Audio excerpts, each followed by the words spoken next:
Hello friends, അങ്ങനെ നമ്മുടെ മഹാലക്ഷ്മിയിൽ ഇന്നത്തെ ആ ഒരു എപ്പിസോഡിൽ നമുക്ക് കാണുവാൻ സാധിക്കുന്നുണ്ട്. നമ്മുടെ പ്രതാപൻ തേനിൽ വിഷം കലർത്തിയിട്ട് അതൊരാളുടെ കയ്യിൽ കൊടുത്തു വിടുന്നുണ്ട്. നമ്മുടെ അനന്തുവിന്റെ വീട്ടിൽ കയറിയിട്ട് അവിടെ അടുക്കളയിലുള്ള പലഹാരത്തിലൊക്കെ ഈ തേൻ പുരട്ടി വെക്കാനാണ് നമ്മുടെ പ്രതാപന്റെ നിർദ്ദേശം. ആ നിർദ്ദേശപ്രകാരം തന്നെ ആ ഗുണ്ട നമ്മുടെ അനന്തുവിന്റെ വീട്ടിൽ കയറുന്നുണ്ട്. അവിടെ ഇരിക്കുന്ന നമ്മുടെ മോഹിനി ഉണ്ടാക്കി കൊടുത്ത ഉണ്ണിയപ്പത്തിലും മറ്റും ഇതെല്ലാം പുരട്ടി വെക്കുന്നുണ്ട്. ഈ ഒരു വിഷത്തേൻ പുരട്ടി വെക്കുന്നുണ്ട്. മഹാലക്ഷ്മി അതറിയാതെ എടുത്ത് കഴിക്കുന്നുണ്ട്. അപ്പൊ എന്തായാലും നമ്മുടെ മഹാലക്ഷ്മിയെ കാത്തൊരു ദുരന്തം അവിടെ നിൽക്കുന്നുണ്ട്. അപ്പൊ എന്തായാലും ഇങ്ങനെ വയറുവേദനയൊക്കെ എടുത്ത് പൊളയുമ്പോൾ നമ്മുടെ കണ്ണൻ ഉറപ്പായിട്ടും വരും. കണ്ണൻ നമ്മുടെ മഹാലക്ഷ്മിയും എടുത്ത് ഹോസ്പിറ്റലിലേക്ക് എത്തിക്കുന്ന ആ ഒരു നിമിഷങ്ങളായിരിക്കും നമുക്ക് കാണുവാൻ സാധിക്കുന്നത്.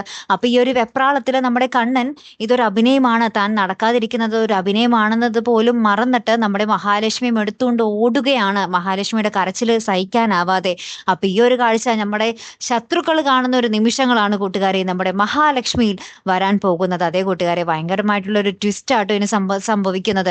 നമ്മുടെ മഹാലക്ഷ്മിയുടെ ഒരു ദുരന്തം പ്ലസ് നമ്മുടെ കണ്ണൻ പൂർവാധികം ശക്തിയോടുകൂടി നടന്നു തുടങ്ങി എന്നുള്ള ഒരു സത്യവും നമ്മുടെ ശത്രുക്കൾ അറിയാൻ പോകുകയാണ്. ഇനി എന്തൊക്കെയായി തീരും എന്നുള്ളത് കണ്ടു തന്നെ അറിയണം കേട്ടോ.